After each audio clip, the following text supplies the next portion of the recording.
Welcome to the Soul Garden channel, a place where we share extremely useful plant care tips to help your plants stay green, healthy, and thriving all year round. For the Zamioculcas plant to grow well, it's not enough to plant it properly.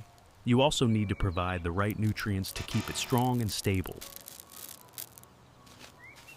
Today I'll show you a homemade organic fertilizer recipe made from simple ingredients you can easily find in your kitchen, yet highly effective for Zamioculcas plant. If you're a beginner and also love houseplants, don't forget to subscribe to the Soul Garden channel so you won't miss any helpful tips.